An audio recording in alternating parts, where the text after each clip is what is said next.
Greetings, fellow armchair Imagineers. It is your waiter, Tiki here.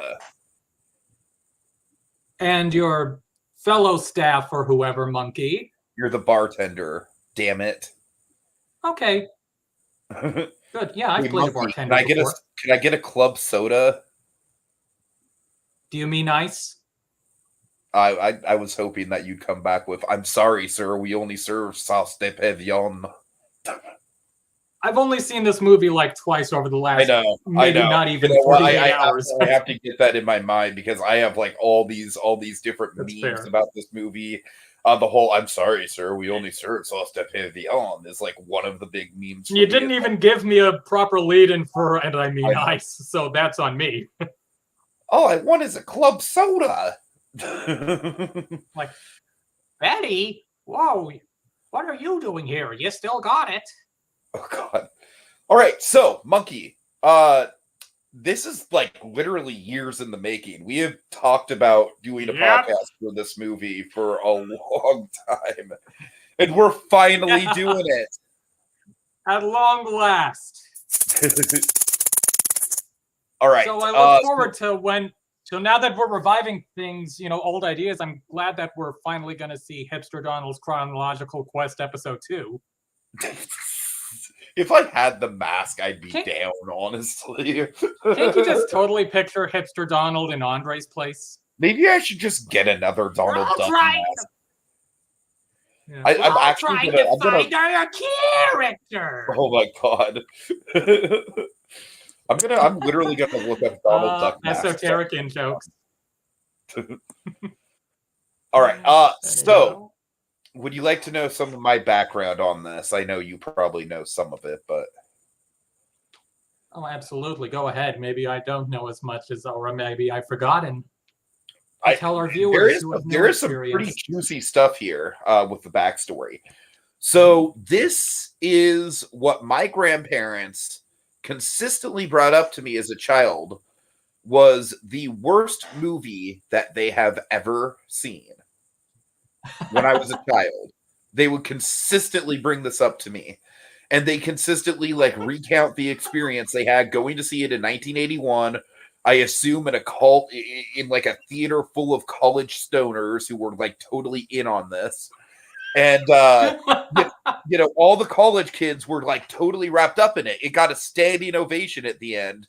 But my grandparents were literally just sitting there like, they're just talking. It's a whole movie of them just talking. What the fuck? And so, Monkey, I grew up with this image in my mind of this movie just being the most boring thing ever. And because my grandparents, that's literally how they would hype it up to me. I need to interview them about this at some point. I would love to have them tell their My Dinner with Andre story just to get it on camera. But anyways, so let's see. I must have been about 15 or 16 years old. Probably I must have been like a junior or sophomore in high school when I first came across the movie itself. Monkey, do you remember Hollywood Video perchance? Were there Hollywood Videos in your area? Oh, yeah. Yes. Oh, yeah. I actually kind of think Hollywood Video was a little bit better than Blockbuster as far as chains go. That's just me. I wouldn't be able to say. I never thought of it that way. Plus, I remember Blockbuster lasting longer and closer. Blockbuster did last longer, but I think Hollywood Video had better corporate practices. I feel like the late fees weren't nearly as much bullshit. And I also feel like Hollywood Video, at least the local one that I had more of a deep cut of cult films, which I was really into as a kid. Oh. So yeah, and this is one of them. And I discovered this movie in the cult film section. And honestly, like my grandma was there with me, and I was just like, "Grandma, look what I found!" And she's like, "Oh, it's that movie. Go home and watch it. I'm sure you're gonna hate it." So, Monkey, was it literally called the cult film section? Yes. Yeah, video stores used to have cult film sections. Yes, that's a thing. Oh, okay. That's a thing. It just sounds kind of funny when you say it. We need to do like a retrospective on video stores. I have a ton to say about that. But anyways, like comparing mom and pop ones to the chains, all that good stuff. But I probably wouldn't have as much to say. Oh man, I'd have to probably find someone who's a little bit older, like a little bit more like in their 30s. But Monkey, why are you 5 years younger than me, or however young you are? I don't know. God Take it damn. up with conception. All right. So, Monkey, I went home and I put in this DVD just fully expecting to be bored and um yeah, it was at the time my favorite movie of all time once the credits rolled. This movie sucker Yay. punched me. It sucker punched me. I mean, I was trans fucking fixed with this movie. By the time we got to that buried alive sequence, I was glued to it. I couldn't blink. And I became kind of like on a very autism based level a bit obsessed with this film for around 5 years, from like the latter half of high school to the early half of college. And honestly, Monkey, it was like kind of like around that later era, like the early part of college, where we started the channel. And after we proposed doing this for Theater Geeks and we just never got around to it, I kind of fell off. Because I'm a procrastinator. I kind of fell off of this movie, like not necessarily as far as like my appreciation goes, but just like, okay, I've seen this so many times. It's because I would literally just watch this movie on loop and play Tetris. I mean, I was obsessed. Like honestly, this Delightful. movie to me was kind of like a podcast before podcasts were really a big deal. You know what I mean? I'm glad to say that, because watching it during this first time, it did feel kind of podcast-like. It very much does have the appeal of a really good storytelling based podcast, for sure. Yeah. Anyway, so yeah, I just have this weird, very specific experience where it was kind of like my grandparents' least favorite movie they'd ever seen, and they were kind of like the ultimate example of like the general public in a room full of college kids who loved it. And I ultimately became one of those college kids who loved it. I feel like it's a very May I ask cross-generational what they thought film. when they found out you loved it? What? May Sorry? I ask what you thought when? May I ask what they thought when they found out you loved it? Oh, they were. I mean, they couldn't even get it. They couldn't understand it at all. Like, and I would try to tell them, like, no, it's like, yeah, they're having a conversation, but it's about what they're talking about. It's like, no, it was boring. And I was like, but the guy literally gets buried alive. Oh, I don't remember that. So yeah. I don't know. It is no longer my favorite film of all time because, like, frankly, like I do because love you discovered Cool Cat. Well, yeah.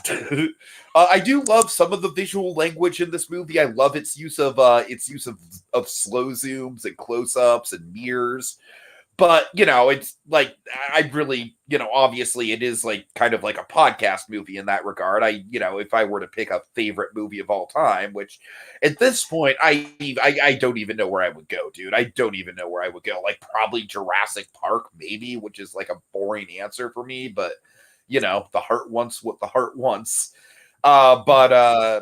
But yeah, I mean, this certainly is up there, though. I would probably still put this in my top 10 after rewatch, just because it is very profound, very ahead of its time. And I mean, I think there's just like a vibe and a just kind of like an atmosphere that this movie exists in that I just absolutely love. So, Monkey, I'm sorry. What are your takes on this movie after finally watching Well, it? I'm guessing that your favorite movie would be, you know, if you take this but replace Andre with a T-Rex. So, Oh God. you know, the T-Rex just talking about, you know, her life. But yeah, so for me, I feel like the main point of existence that this movie had for me was that, okay, so that's where Andre and Wally-B comes from. Like, is it? Yeah, you know, The Adventures of Andre and Wally-B, that's a reference to this movie. I didn't even think about that. Okay. Yeah. I feel dumb that I didn't think about that, but yeah, you're right. Yeah, so Yeah, so certainly it's one I've heard of, but didn't I'm really know sure a you ton probably about. saw the Simpsons joke, right? The what? The Oh, Simpsons joke. I'm sure I had, but honestly I'd forgotten it until last night. Tell me Like more. looking it up last night. Uh-huh. I've certainly heard about that time where Michael Keaton and Paula Pell did a reading of it, and they were being riffed on by the Oh Hello guys. I need to look this up. Is that online anywhere? No idea. I know there's a picture of it, but I would love to see that. yeah. So I guess it had been advertised as Nick Kroll and John Mulaney doing a reading of it, and then you get there and it turns out that's what you find out what it actually was. That's crazy. Yeah, so anyway, yeah, like I said, I'd just been putting off this particular podcast for so long. And then recently I kind of realized, oh, HBO Max has a ton of neat movies on there. I'm going to go through the list of what they have on there and see, okay, which ones interest me. Hell of a time to be doing that, isn't it?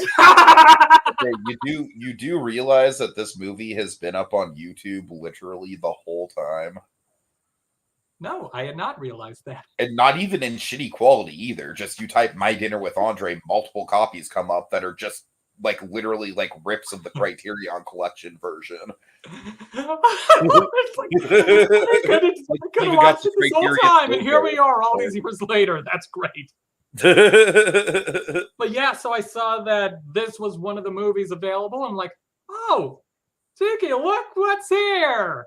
And it felt like, okay, this is a time to finally do the damn thing. Uh-huh. And honestly, I'm in a way glad that I waited till now, because just in the sense of thinking, say, I'm wondering, this movie, I could see it hitting me differently if we had done it at another time. Like if we had done this in 2015 or say in 2018, how differently would this have hit me compared to watching it here in summer of 2022? Sure. Like whatever meta contextual stuff is going on in the world and in my life.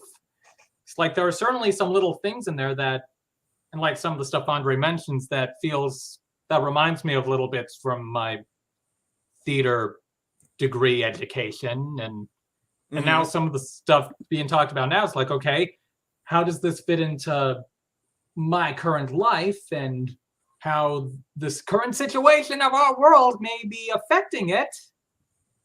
So it's certainly very interesting in that regard. And it's it is an engaging film. It's got a good flow to it. There's certainly stuff where it's like, it's kind of interesting how, there's stuff where it's like, okay, with both of these guys, there's stuff where I agree, stuff where I disagree, and I'm not sure and it doesn't really seem to say one of them is definitely right. Absolutely not. Yeah. The whole point of the film, I think, is kind of like seeing the different perspectives and realizing that like different people have, like life isn't just some universal construct. It's like life can be very, very like radically different depending on who you are and your upbringing and your past trauma. Mm-hmm. I get there's a lot. I mean, there's certainly some stuff in here where it's like, okay, I'm feeling a little called out, like, maybe a bit guilty of, not being the best person I could be, and whether or not just how valid that feeling is, or how valid such criticisms are. Mm. Yeah, and I feel like the movie's also has some self-awareness and metatextuality to it, because like there's stuff where they'll be saying something and then they'll call themselves out on it. Sure, absolutely.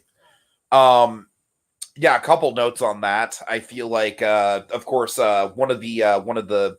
this movie, to me, as far as the script goes, I think it's an absolute crime that this didn't win an Oscar for best screenplay. I'm not sure if it was nominated, but I mean, just the idea of taking literally like months worth of recorded conversations by these two guys and basically putting those conversations in a creative blender, and the puree that comes out of said blender is the script, and I just find that fascinating. Yeah, that is a neat thing. Like, just take these real like things and then is like condense them like the down into a ultimate. feature-length time. I'm Okay, sorry, I was going to say I feel like this movie's like the ultimate kind of like art imitating life movie.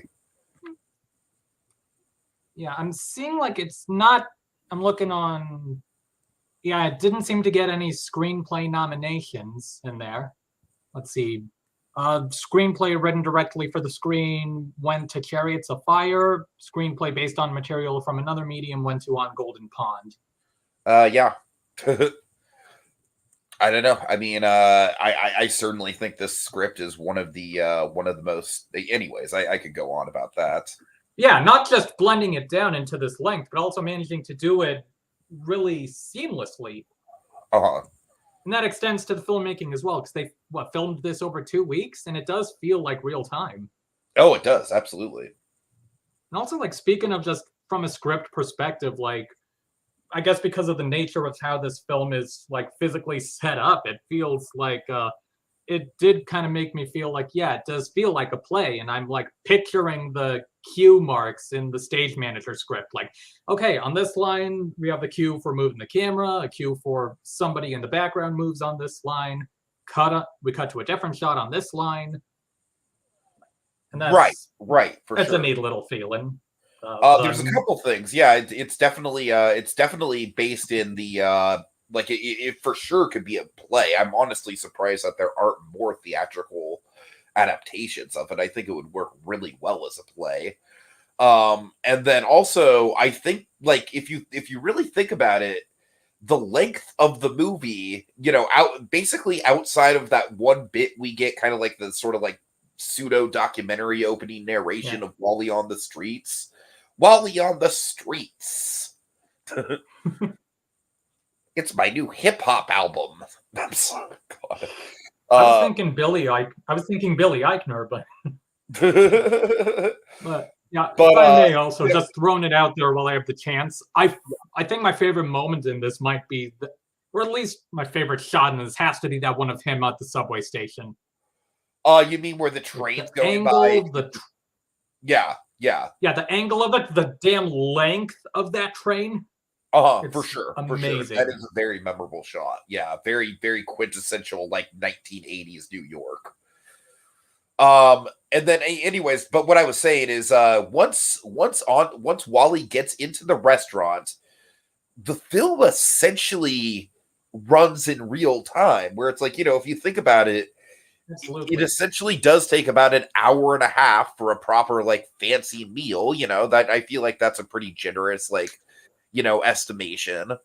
And meal that they barely eat. Well, yeah. Well, to be fair, I get why. But still, it is kind of like watching it through the first time. It's like, well, they're barely actually eating anything. They're barely. You remember the what they order? No. By the way, I like to imagine that the waiter hates Andre. Okay, I wanna get to that because that is absolutely one of my little pet theories here. I would like to think that the staff is very polite to Andre because he probably tips well, but they also just can't stand him because he is a pompous ass that is full of himself and always holding the restaurant up late. I didn't even That's think always been my headcanon. If you notice, like as the movie kind of starts winding down, there's less and less people in the restaurant, and I swear to God, second watch. Yeah, there are distinct moments like towards the end of the film of the bartender and the waiter just standing in the background, and if they are not talking shit about like when are these fuckers gonna wrap this up, then I don't know what to think. That like they got to be talking some shit in that moment. Ironically enough, like on the first watch, when Wally's doing his whole "you know what I really think" speech, I was kind of like half expecting it, that after he wraps up, it kind of cuts to a more wider angle, and you see like all the patrons like standing and applauding him. I feel like in a lesser movie they couldn't have resisted that. But yeah. Oh God, I could see that. Jesus. But Oh, yes, Jesus. Wally, he arrives at the restaurant and Andre isn't here. Yep. Had to get that in. It's So one of my favorite details just in general about the whole film is like just in these little first moments where Wally arrives and uh let's see, it's like, he's very awkward, very uncomfortable. The greeter is just like, that table will be a moment, sir. If you like, you may have a drink at the bar. And then, like I said, the whole, like, I for some reason, it's just always stuck with me so much. It's like, and I feel like this moment with the bartender is kind of like, it almost acts as a thesis statement of, you know, of kind of like the division between Wally and Andre and their characters, and kind of like the class divide where Wally asks for a club soda that like seems like a pretty basic, reasonable fucking ask at any bar, right? Just a club soda. Come on. And the bartender, like, I don't even know what sauce de pavillon is. I've talked to my friends who are bartenders and they don't know what it is. It's a fancy. It would be funny if you're like, I've had it and I don't know what it is. Right. But I assume it's like maybe they have like a house drink or something. I don't know. But just for the waiter to or for the bartender just be like, I'm sorry, sir, we only serve sauce de pavillon. That always stuck out to me so much. I don't know why. Anyways. So I certainly, see some of myself in Wally and his, being a bit more silent and just listening to everything, not speaking. Well, I was going to ask, what do you think of the structure? Like, because the whole basically how Andre Gregory describes the screenplay is essentially an exercise in Andre. In Wally learning how to talk and Andre learning how to listen. Essentially, that's the arc of the movie. And so I love how they. I feel Wally's more than Andre's. Yeah, I feel ya. Because I feel like Wally is definitely changed by the end of the movie, whereas Andre is kind of still like just in the wind. You know what I mean? It's almost kind of like ambiguous what's going to happen to him by the end. Yeah, like this whole time, like most of this movie is just him talking about his stories and theses and whatnot. And he doesn't really have a come to Jesus moment about the error of his ways like Wally does. I mean, although in some ways he already knows that what he's been doing is bullshit, but there's not like, I don't know. Yeah, again, the movie calling itself out. Right. And that's the point when he finally starts eating, is after his whole, like, yeah, I'm a sham moment. Do you remember what they ordered? They never have the bread. Watching this through the first time, I was like, I want to know how the bread is. But do you remember the food? Because that's what's really important. Answer my question, monkey. What was the question? Do you remember what they ordered? I've been trying to ask you like 3 or 4 times. Oh, I'm so sorry I missed it. It was like the little quail and quail potato soup and whatever. I'm impressed that you remember that detail. One of my favorite little moments is when the quail actually comes out and Wally is just like, oh, I didn't know they were so small. And also watching this movie twice over the last however many hours. The most quotable moment in the whole movie for me is when they're trying to, like, when Andre or Wally is basically just like really struggling with the menu. He doesn't know what anything is. And this kind of goes back to the waiter just hating them. He just asks, like, what's the Amaroca Balisca? Or I don't know, whatever. And the waiter's just like, you can tell, like, the waiter is trying to be professional in this moment, but he is also just like, so like, this fucking uncultured swine. He's like, it's a potato soup. It's quite delicious. It's just like, he straight up got like a Count Dracula delivery when he says that. It's a potato soup. It's quite delicious. He visually reminds me of Ron Holgate. And it's funny you say Dracula, because, like, now I want to see Ron Holgate as Dracula. By the way, with the interviews you watched, I wasn't sure. Did you get to the how they cast the waiter? Yes, but I don't remember it It's all offhand good. just now. So essentially, the waiter was basically like a real life waiter who always wanted to be an actor, and Right. this was his one and only film role, and he died like I think like a year or two after it ended. So this movie is kind of like the ultimate sort of like wish fulfillment for this man. Aw. Yeah, I think that's super. And honestly, to me, the waiter is sort of like the glue that holds the structure of this movie together. Like, I truly, truly don't think this movie would hold up as well as it does if that waiter did not have as much screen presence. I'm being serious. I think the waiter is just kind of like a silent champion in this movie. Just the way he kind of like he does have a presence. He is. Yeah. All right, so let's start talking about the story. Waiter, there. Sorry, I'm just imagining like Andre going, waiter, there's a fly in my soup. The waiter's like, I know. Okay. You were saying? Let's start talking about Andre's stories. Yeah. Oh, just one more little note, if I may. Sure. Well, we're in the beginning. So, Wally says that this happened because of an odd series of circumstances. So this is the Beauty and the Beast show at Disney World? God. Okay, so Evan and I are actually about to do, once Evan gets back from Hawaii, we're going to start our Disney World attraction rankings. And I am very excited to put that show in the bottom 5. Because I think it goddamn deserves it. I can imagine Lumiere singing "Be Our Guest" with as much contempt as this waiter may have. I actually I am very glad that I did take the time to see the show the one time I did, because it is just really fucking bad. It's mesmerizingly bad. Anyways. And I'm actually a genuine fan of the Ariel show, so I don't know. My dinner with Ariel, anyway. So, Andre stories?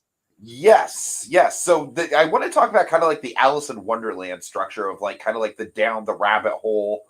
Essentially, like the first 10 or so minutes of this movie is kind of like the real world. And then once Andre starts talking, once we get into the beehive of it all, I feel like the movie does just kind of like take on this transformative, surrealistic quality where it does become a movie in your own head with like, and Roger Ebert like really praised this movie. And I think Roger Ebert, this is probably one of my favorite Ebert takes, is just his take on this movie where, he essentially explained that this movie has a more impressive like visual landscape to it than any sort of big budget Hollywood blockbuster, because for these stories, they're so vividly told that you can literally imagine any landscape you want, and it just kind of comes to, just comes into your mind's eye just so easily with the way that it's described.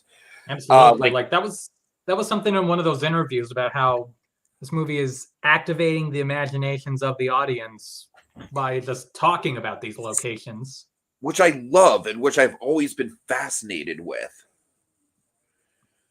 So what stories in particular stood out to you?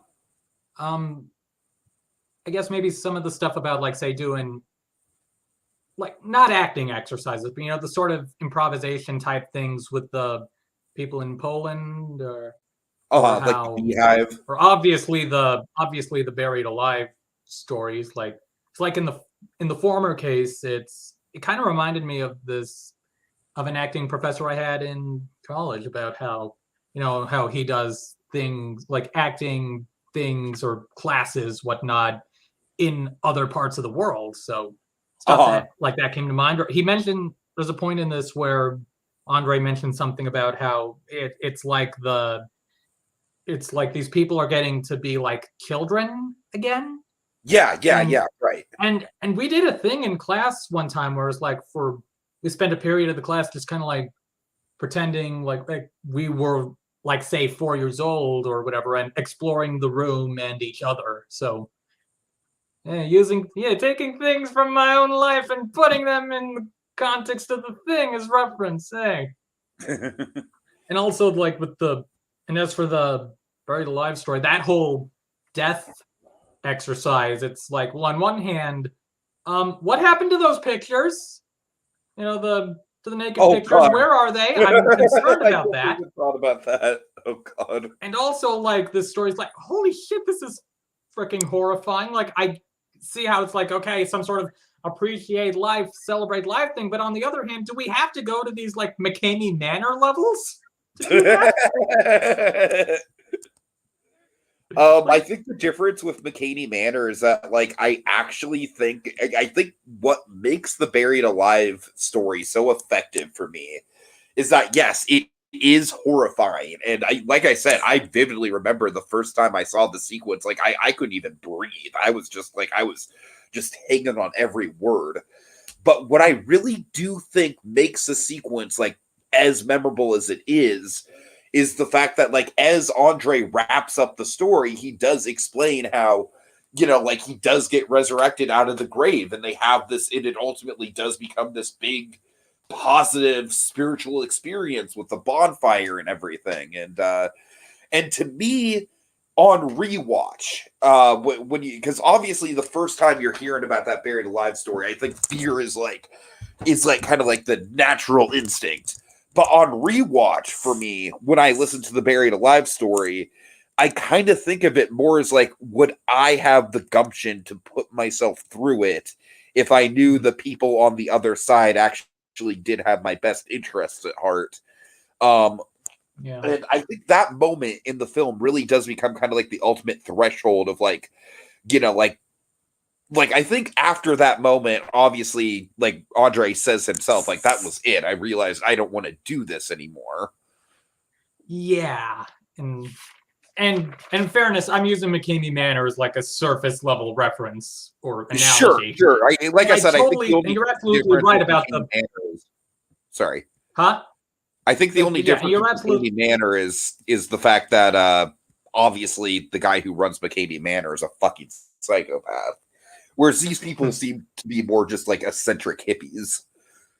Yeah, like you're absolutely right about the positive end game of it, and that point about the people running it having your best interests at heart. I just feel like it's a hell of a traumatic way to do it. Oh, it is, yeah. And like I said, that's why when I rewatch it, it's not like I'm like, I don't think we're supposed to be like, oh, this is so cool, but it's still kind of like, okay, like, what would I do if I was in that situation? Would I literally just like die of a panic attack, Mm-hmm. And thinking about it just now, that it does kind of tie to a later moment with Andre, and also sort of some of my thoughts like on this, and then also on just like theater and such on general, is like where is the line, the could versus should, like, and how yeah, sometimes maybe it is good to push these buttons, but at times, even if the reasoning does arguably make sense, when is it too far? Like, say, having the audience pass around an actual corpse head. That is too far, I think. That is a little too far. I love the detail where it's like, yeah, we just got a head from the morgue, it's there. It's like that actually makes sense that they could feasibly do that. and it also, I understand how his reasoning of how, say, like, in looking at it retrospectively, well, does it have to be a real head? Why don't you just do that with a fake head? And that would go against his idea of it's a real head to remind the audience of the realness of it. Like, this is real stuff. Yeah, but Andre, you're so preoccupied with whether or not you could, you didn't stop to think if you should. Speaking of Jurassic Park. Can I insert my own kind of like real world parallel there with what you're talking about, like about theater taking things too far? Mm-hmm. Every 15 goddamn minutes. Ooh. Did you experience that as a kid? Yes, I did. I did my senior year of high school. I think that shit is fucking-cotic. It pisses me off that it exists. I think don't get me wrong. It's not like I'm going to say like, oh, kids should just be out there drunk driving all the time. Yeah. but goddamn, that is just like such a fucking freakish, scared straight way to do it. And I know that there's a lot of people like at my school who just didn't take it seriously and thought it was kind of funny. For me, Monkey, oh my god, I mean, just it still gets under my skin. I don't like how the actual police department gets involved. I don't like how they stage like real blood and gore. I don't like how they hold like faux funerals. It's I hate it. I hate everything about every 15 minutes. Like, like I said, obviously I'm not gonna say that the message in it is bad, but I hate how they like you can tell in my voice the exploitativeness of it, perhaps. Yeah, it's something that genuinely bothers me. Like I had to after the first day of it, I came home and I told my grandma, like, I am not fucking going to school tomorrow. That's some fucked up shit. Yeah, he was totally if I may indulge in this tangent, it's sort of funny because I'm kind of more in that people who didn't take it seriously effect. Like the impression I've gotten is that it's really effective for people, for the kids who participated in it, but for the rest of us, we're just like standing there like okay, stuff's going on, or like, okay, they're just making that announcement every 15 minutes and I didn't see anyone get removed from a classroom. And when we're doing the actual thing, it's like, I saw people get removed. I saw the Grim Reaper walking around. Maybe it was just so like we're standing there watching this, and it's like, what's going on? We're just watching this shit happen in front of us. There's the gray-faced students in the background. Grim Reaper's walking around. And I think more than one person was like, why is that guy taking his shirt off? And like, I didn't even do the assembly part of it for day 2. It was like, we'll see, the class I'm TAing is, the substitute is showing that class Chicago, or I can see, yes. I can, sit here, watch this movie that means stuff, special to me, or I can go to this thing that I didn't really care for and wasn't doing much of an effect on me. Easy choice. Like, I remember a friend of mine who did go to the assembly saying that the takeaway he got from it was Del Taco is evil. Oh my god. But that's okay, that's it, right? We could do a whole podcast on this. I don't know about that, but this would probably suffice. But I feel like that would be funny to see. Like, what do Andre and Wally think of every 15 minutes? God. Right. I feel like back during that specific time period, I also had a very crippling fear of death, which I honestly don't really have anymore. And because of that, I kind of feel like it was literally just like waving like my biggest phobia right in my fucking face.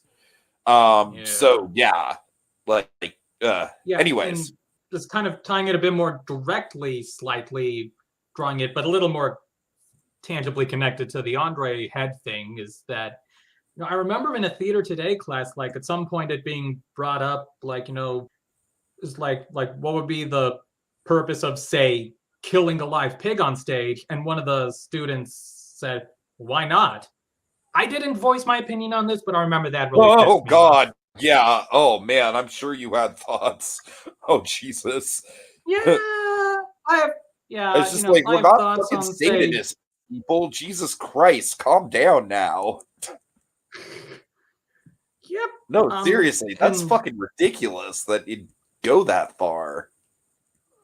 Yeah, and obviously this was all a hypothetical, just some classroom discussion. Of course, yes. Yeah, this is, and again, this sort of tying in with my feelings on theater and also Andre's thoughts and Andre and Wally's is the question of, look, okay, at what point is it, say the question of, well, how much is this is just, say, sadness porn, for lack of a better term, like just showing people that, yeah, the world sucks, you're right to believe the world sucks, and there's no way out of it. And even now, that's sort that of moment, like, how valuable is that, or is that not? That moment in the movie for me is kind of like the closest thing that Andre has to a realization that he's kind of that he's going too far. You know what I mean? Like it's the closest thing he has to a breakthrough. Whereas I feel like Wally's breakthrough is a lot more evident. Like Wally's breakthrough is learning to appreciate the little things he has. You know, like learning you get to that appreciate the that great little points from him apartment. about, I'm just, this is a hard world. I'm trying to survive. I'm getting the enjoyment out of these simple errands. Like, you seem to say it's inconceivable that anyone can lead meaningful life. Inconceivable. Yeah, so apparently that's what got him the role in Princess Bride. Like, I'm not kidding. No, I believe it. What do you think of Yeah. the electric? What do you think of the electric blanket speech? Because I think it's probably one of the most memorable, like not monologues, but like exchanges of ideas in the film. Yeah, it's definitely a good point. I lean more towards Wally on here. It's like, Oh, I I certainly get do that. too. Like, I certainly understand I'm like, the you can still sentiment of snuggle that. under an electric blanket, Andre. Just because you're under an electric blanket doesn't mean you guys like have to like not touch each other. What the fuck are you talking about? Like, I kind of get the point about, it's like the idea of, what was it, comfort being like a break from reality, but also it's like, this is a hard life already. Why not New York have, City is some relief and cold. It's comfort? cold in the winter. Yeah. And of course, ironically, they have electric blankets while filming this movie. Yes, I love that. I love that. Just fucking If I may Andre backtrack a touch, like chilling out in an electric blanket. Oh my god. and if I may backtrack a touch with the whole like, when is theater like, say, just like sad, like horribleness porn, like, and that kind of, obviously they might not have thought about this as much back in 81, but like nowadays, over the last couple of years, the question of, say, marginalized people asking, why do we have to, present ourselves through these traumatizing stories just to convince the white people that we matter? Right, for sure. Yeah, those intersectionalities of, capitalism and marginalized trauma. Yeah, it's actually interesting how Schmackety theater do. has kind of like exploded into the mainstream since even since we talked about doing this podcast. What has? Sorry. Theater, just in general, like with Hades Down and Yeah. Hamilton and all those mega musicals. Yeah, now a Strange Loop. Wait, what? Which I believe is also about what I was just saying, the question of, say, marginalized people having to put their trauma on stage to be accepted, and how that fits into our society. A Strange Loop. I have never heard of that. Yeah, it's on Broadway right now. There have been some other productions before. It got the Tony for Best Musical and Book, and but also even before the Tonys, it won the Pulitzer. Oh wow, huh? Yeah, I'm kind of generally, trying to stay more fresh for hopefully seeing it someday. But I know the opening number, the intermission song. I mean, for me, listening to a soundtrack just kind of all depends on if it's got the Hamilton effect or not. If it kind of works as a concept album. Oh yeah, absolutely. Because if it doesn't, then the soundtracks can be a hard sit. Also, and it's kind of funny you brought up the mega musicals, because I didn't quite have the year. I didn't really remember what year this movie was in the first watch, so I know this would have been a little too early. But when they're talking about the lousy stuff people see today, they leave it feeling satisfied, I was just so expecting them to start bashing Cats. No, it's before Cats, but yeah, right. They would have made Cats would have been in London, but it wouldn't have hit New York yet. Yeah. Oh man, that's great. They probably are in some retrospect thinking about Cats. Honestly, I wouldn't be surprised if they knew about Cats, given that they're into the surrealism and everything. Yeah, say what you will about Cats, it is a weird thing. It is more experimental. Is there anything else you want to say about just kind of like I said, the surrealism of this movie? How one of the things I find fascinating about this movie is kind of like how ambiguous it is. If the truly out there stuff that Andre is talking about, if it's drugs, if it's like sleep deprivation, if it's just his mind going wonky, if it actually thought of that. happened. You know what I mean? Like that there is a potential like fantasy to it. Yeah, like that Um, wolf creature. And I think you can watch this movie with all those different readings in mind and kind of come away with like slightly different kind of reads. Yeah. Also, again, just like the question of, say, the limits of things. Like, gotta love how there is sort of a Wally does have a sort of silent "what the fuck" moment beat to the comment about, oh, people will pay $10,000 to get castrated. Yes, I'm glad you bring that moment up because that is another kind of like that moment sort of breaks the conversation almost. Wally just doesn't know what to say in response to that. But even before his eyes squints, like it still feels Andre. But you know what is interesting though is that like it kind of does like that whole idea that like obviously it's an exaggeration, but like I do think it was kind of ahead of its time as far as like because we're living in this era of streaming and just like automatic just gratitude in the content that we watch, and you know just our attention spans are getting shorter and shorter. I personally feel that pretty hard. Like I feel that to the point where it gives me kind of like existential dread in a way, just realizing how short, like how my attention span is getting shorter just through the content I consume. It was nice to be able to remember things.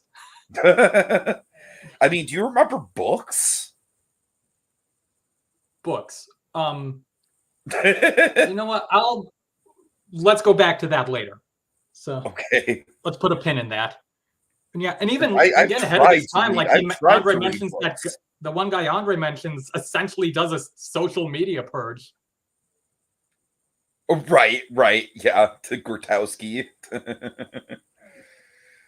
Grotowski also, I'm glad you bring him up because I feel like he's a great kind of like third character in the narrative because both Andre and Wally have kind of like these differing opinions of him. Like Wally kind of just knows of him sort of offhand, and he knows of him kind of like for his recluse sort of like Grotowski is almost kind of like the Andre before Andre. He's almost kind of like the warning of what Andre could turn into almost. Like you get like literally that point where it's like, oh, we spent the whole like noon to 11 a.m. talking. Like I didn't say a word. He was doing all the. No wait, it was I talked. He didn't say a word. Sorry, I was exactly. Mixing up I was mixing up my analogies, but it was like how, in that case, it's like he's talking about like, oh, I said everything in this conversation where Wally's mainly just being the quiet one. Right, yeah. Yeah, you get these parallels and like I guess the little subtextual bonuses of like, you know, oh yeah, he asked me a lot of friendly questions like Wally's doing, and Wally's saying, oh, you know, I was probably out of town, which I'm guessing is an example. Like, yeah, really, I was avoiding you for years. Yeah. Oh yeah, and then the whole thing about like, and he asked me a bunch of friendly questions. And you know what? Yeah. If you pay attention to the script, I do love how like the script has so many of these motifs, like you know, the idea of like, who am I? What am I? Where am I going? And where did I come from? Where am I going? Like that whole thing. You know, the idea of the world being a stage. You know, the idea of Andre comparing himself to Nazis, which I think is a kind of like a deep-seated childhood trauma of his from growing up literally like if you do the math on his age, he's like literally like a child during World War II. And so I feel like that's kind of like almost like him sort of like facing the deepest depths of his inner demons when and the Nazi stuff is kind of like is like in a it's kind of like a shadow that's kind of like just lurking through the entire conversation and just gets brought up like every so often, and every time it gets brought up it's super uncomfortable, but by the same token you can also kind of like, you know, like I don't want to say it's accurate to any sort of extent, but you can kind of feel the pain that Andre some you get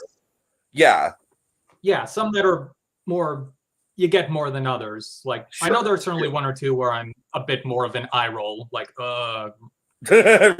yeah. And even Wally eventually turns to mentioning Heidegger. So, yeah, I noticed like there's, as we mentioned before going live, it was kind of interesting how we both had sort of like, for lack of better words, accurate takes on it. Like you saw the Nazi stuff as his form of big self-deprecation, and then I saw it as like, well, I saw it as like a pool of reference that his mind will turn to if he's looking for a reference.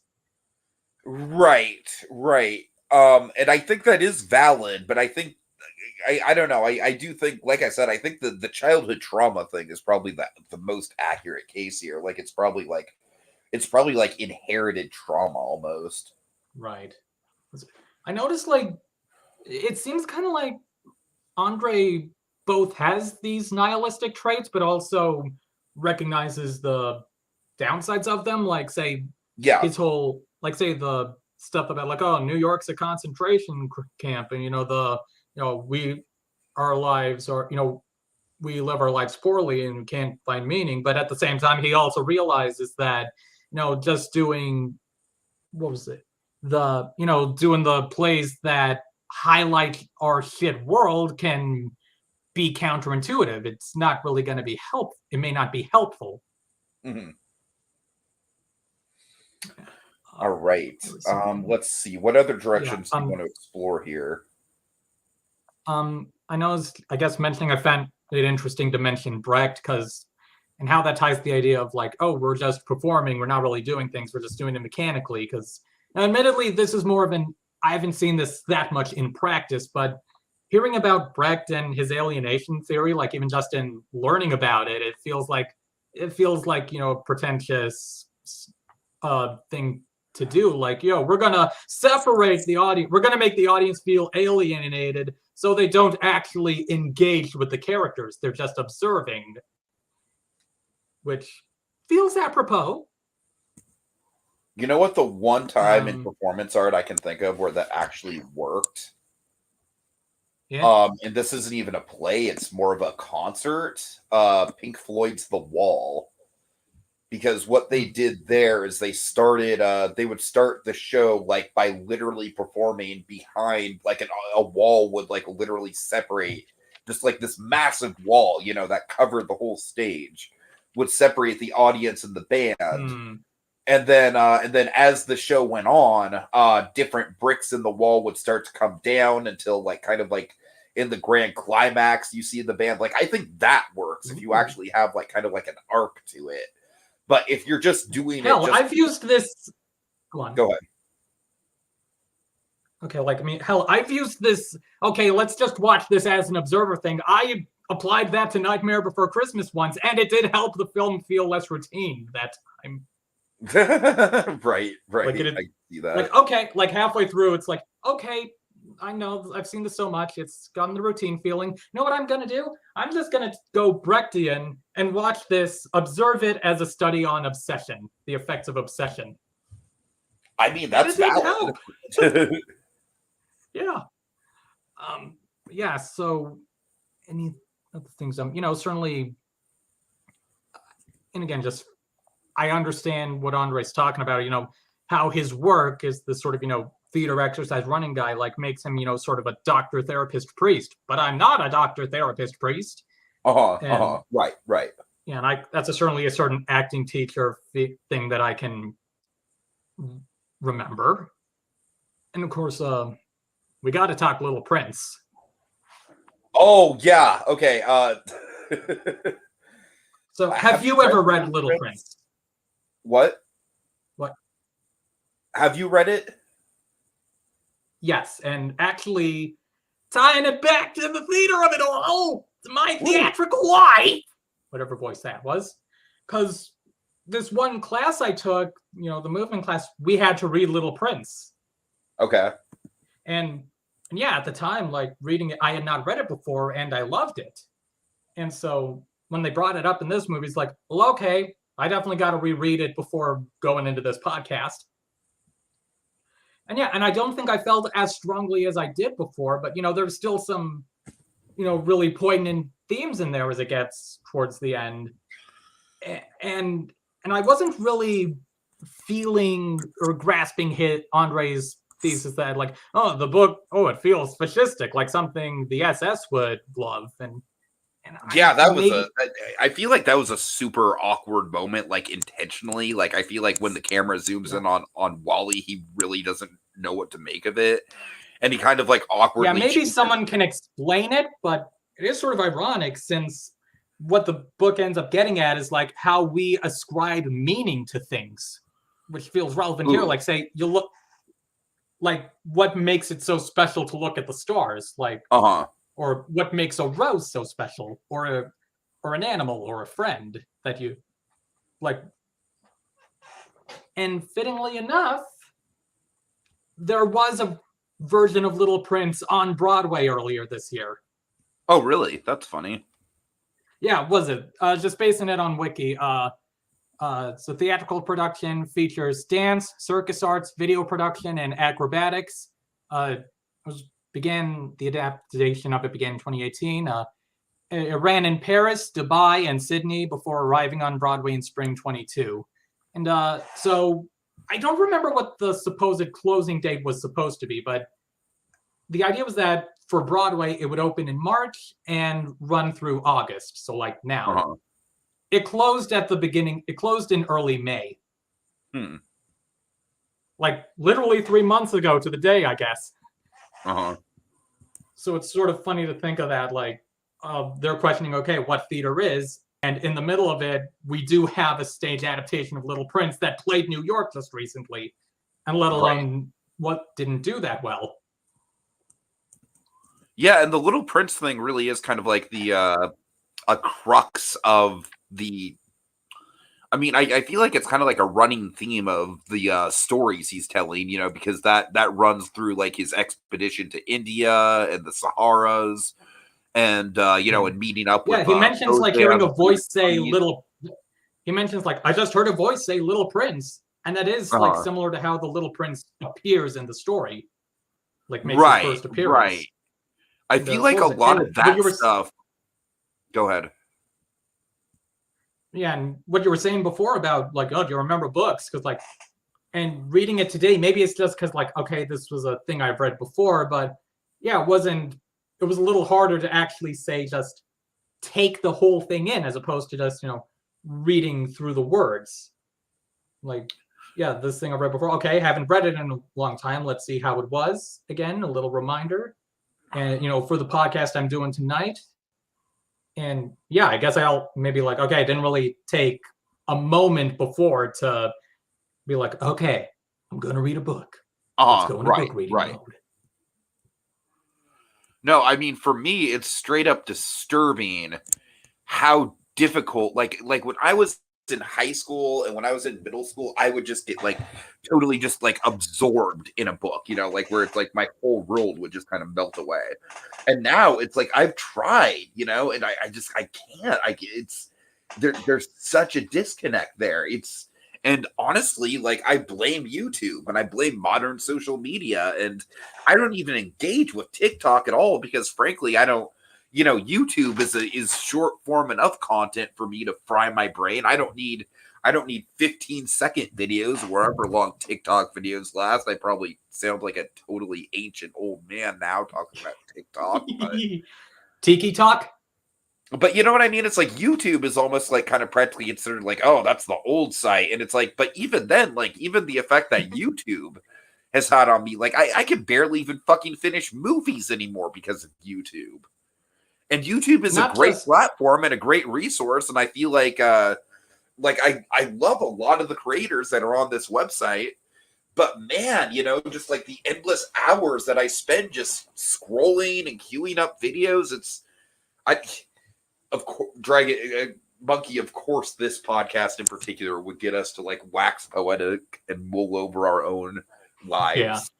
And like not just like online video, but even like say reading stuff on a screen there as opposed to reading stuff on paper. That was something that, you know, oh god, that's a difference that's sticking out to me reading through Little Prince today. That's kind of horrifying. Right, yeah.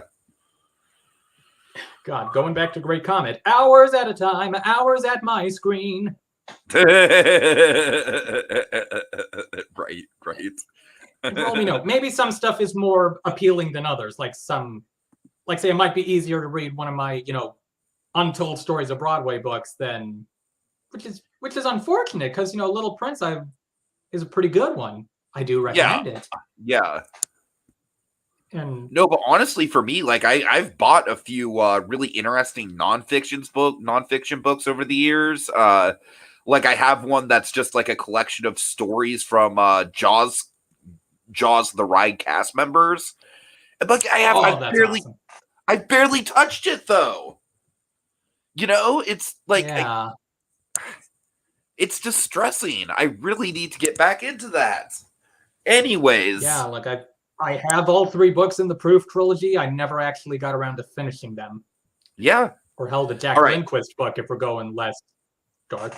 But anyhow. So yeah, let's get back onto Is there any? Andre, I feel like we're kind of like after that little. I feel like that might have been the climax of our conversation right there, the reading thing. Was it? There was that cool thing Andre talked about in that interview about how, how Andre has the 4 different voices, which certainly fascinated me. Like at least from an acting standpoint, the point of this is where this kind of Andre and this kind of Andre and this kind of Andre and this kind of Andre, which. Okay, that's a way to, approach. And if you watch the film, you can absolutely break it down. Yeah, for sure. Yeah.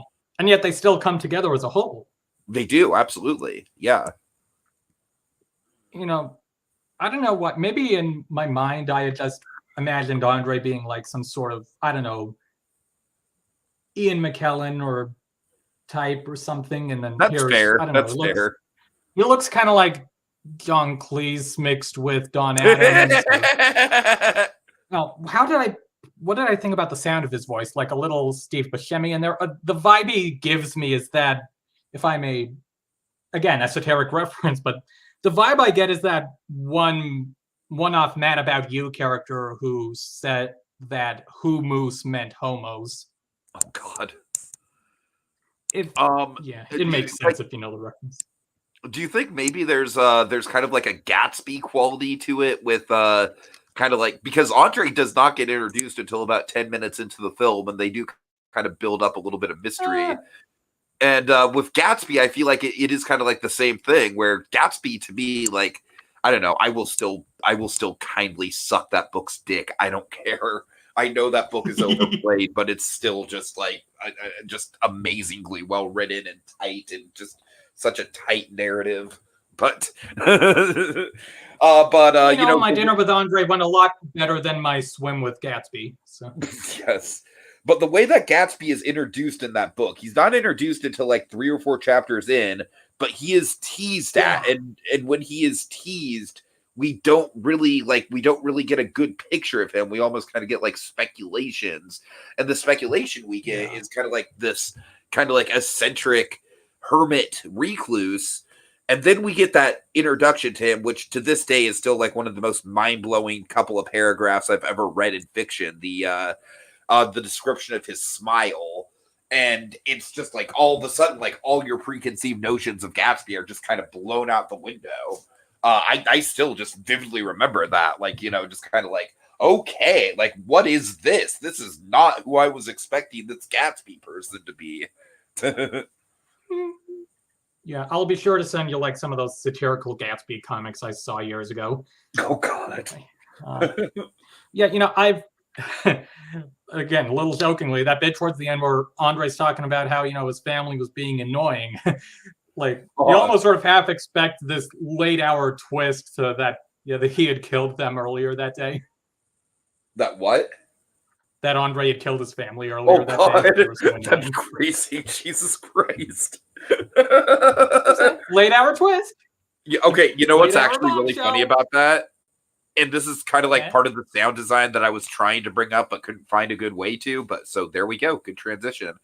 One of the things I love about the sound design here is that when we're knee deep in the conversation and the stories and everything, the sound just absolutely fades away. We don't hear any chatter from the restaurant. We don't hear any murmuring. We don't hear any traffic. But then the later into the film it gets, and the more deep into the conversation it gets, and the more that the two are kind of coming to this understanding, the real world in the sound design kind of starts to fade back into focus, and you do hear like the clanking of the silverware, and you hear the cars on the street, and there is a siren. Yes. So what if that siren is another spot in the stage manager cue call sheet? This line siren goes. So what if that siren is actually like, what if at the end it was like kind of like a like Andre, like Wally's like walking away like, and I went back home to tell Debbie all about my dinner with Andre, and then there's like one final scene where Andre's like walking out, getting up to go, and the waiter stops and like, I'm sorry, sir, but the police would like to have a word with you. No, it was just Gerald scaring away those older punk guys who Arnold didn't have to go shoplift through the window shaped like his head. That's exactly what it was. But seriously, I always have just really loved the sound design and that siren. I feel like that siren is just like such a very specific choice to get us back into, into kind of like the headspace of like, we're in New York City, like there's probably some crimes going on outside. That was a great bit about, well, what is New York no less real than Everest? You're saying that people can't get meaning unless they go to fucking Everest. Right. Which I think is probably like the MVP point that Wally makes in the whole argument. If I may, I know it's not quite as direct a tie to say that this movie has to whatever college experiences I had, but I remember like doing a performance of Beauty and the Beast. It's like a matinee or something. I'm doing some scene with Belle early on, Maurice and Belle, and we're doing the dialogue, and a siren is heard outside. Uh-huh. Yeah, that's, threw me off a little. I've had that a couple times, especially at Cinnabar, because Cinnabar Theater in Petaluma is, I love that theater, but it's very small and it's like right off the street. So yeah, you can kind of hear the passing traffic from time to time. Or hell, like the Birdcage Theater at Knott's, hearing the roller coasters during a show. Yes, that's fun. Yeah. I feel like that just kind of has its own charm to it. Yeah. I guess, like, speaking of the streets of New York, I love that little bit at the end. Look, I'm looking at all these places and feeling all these memories and connections. To the streets yes. I'm glad you brought that up. I love that. And I personally tie that way back to Petaluma for myself, because Petaluma is a town that, of course, like, it's famously kind of like just etched into the history books with American graffiti. Like, that's kind of like almost like a time capsule of how Petaluma existed back in the 60s. And then it's like, I grew up in the 90s where Petaluma was still kind of like this hick town. Like literally the area where the big theater district was a used car lot when I was growing up. And so I've seen this town kind of like, even through my lens, through the 30 years that I've been here, I've seen it like grow and evolve into just kind of like this very trendy, very kind of like yuppie touristy sort of like it's almost kind of like Petaluma has almost kind of become like a mandatory day trip if you're going into San Francisco. You know what I mean? Not mandatory, but people like actively seek it out, which just was not the case when I was a kid. And so that whole monologue about all the buildings, it's like, like I could do a whole monologue there, like there was the old game store where I used to play for hours at a time. And there was the old pizza shop. It's like there are like I could totally relate to that idea.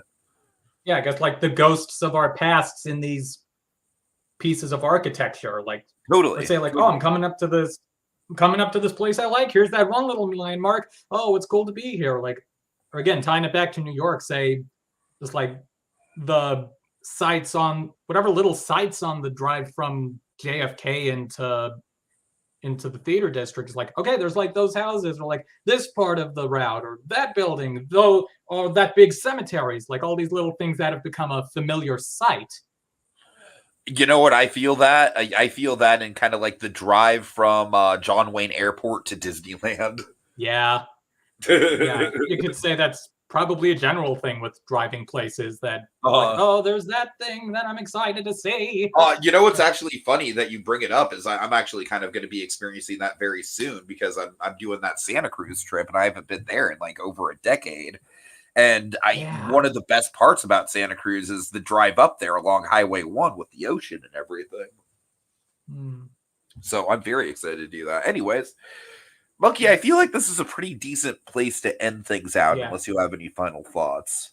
I told her all about my dinner with Andre. Roll credits. Ding. All right. So, we finally did it. We finally did it. So I think otherwise all I have left is a meme. What's the meme? Hold on. Come on, phone, play it. I wonder what's for dinner. That was it. That was it? Okay. All right, folks. Let's see. We didn't get any comments tonight. That's fine. But we did have a couple people watching live. So I appreciate anyone watching live and anyone who's watching this in the archives. So kind of like the movie. It's just the two people talking. Right. Minus a waiter. I really hope that this does do well because, like, this has literally been a podcast that has been in the makings for years, and I've always wanted to do a podcast on this movie. I think we did it right. I'm actually quite happy with the, with kind of like the breakdown of like, kind of like, you know, like analyzing the movie and using the movie as a jumping off point to kind of like have our own little mini My Dinner with Andre style conversation about our own lives. I think this worked out well. Yeah, and I'm kind of glad, honestly, that I saw it at this point in time as opposed to, say, like I said, as opposed to 2015 or 2018, it rings differently. And like how, again, I guess something I forgot to mention is like, so the question of like, well, yeah, it would be nice to go out and be more, be social with friends. That would be nice. It's a little difficult in the 2020s, though. Yep. Oh, yeah. Okay. All right. Well, have a good night, everyone. Monkey. Ask me for a club soda. You want a club soda? I'm sorry, sir. We only serve sauce and pavillon. Wait a minute. This isn't Arby's. Oh, God. It's a potato soup. It's quite delicious.